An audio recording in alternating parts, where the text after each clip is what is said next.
1. Marcus and I have become good friends through FCCLA and the Robotics Club. We both share an interest in protecting the environment. One of the most important steps to protect the environment is to recycle objects that have already been used. We wanted to find an FCCLA project that would allow us to use recycled materials. Hello, I'm Benjamin Beatty. And I'm Marcus Popowski. We're both students at Eureka High School, and this is our presentation called The Newest Spin on Gears. This is our project identification page, and this is our project summary submission.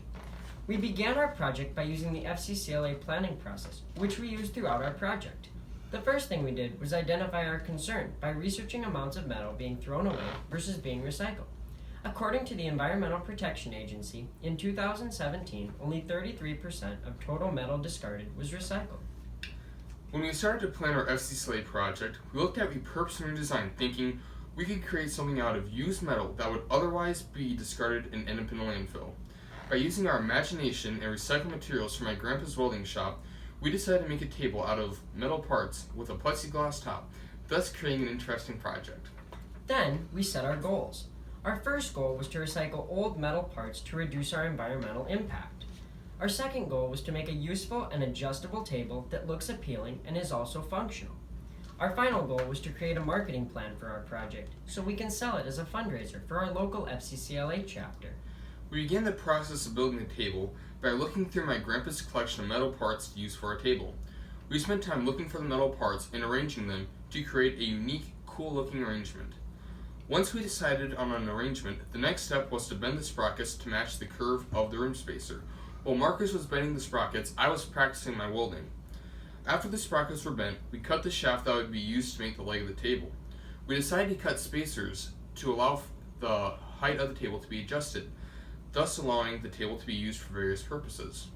After the pipe was cut, we arranged the pieces so Ben could weld them together. After attaching to the sprockets to the disc blade, he welded the disc blade and the bent sprockets to the rim spacer. This completed the top of the table. Then we began working on the base. We used a disc blade as the base of the table because it was wide enough to prevent the table from wobbling. We then welded the disc blade to the shaft. After the base was finished, we had to weld the shaft to the tabletop. We had to measure the distance from the far end of the shaft to the rim spacer to ensure that the top of the table would be level.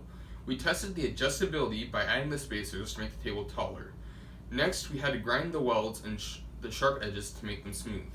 Our next step involved painting the table. We had to apply 3 coats of a black spray paint, allowing it time to dry between coats. Once the paint was dry, we applied 2 coats of a clear finish.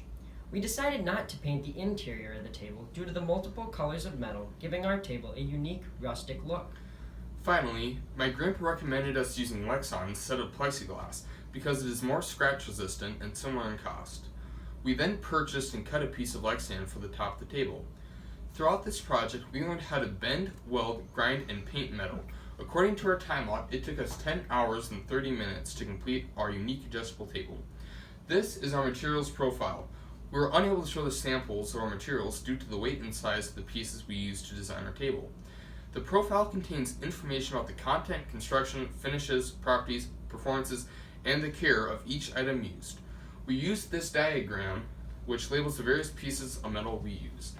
Once our project was completed, we showed the table to our advisors and families. They all thought that our project was interesting and unique.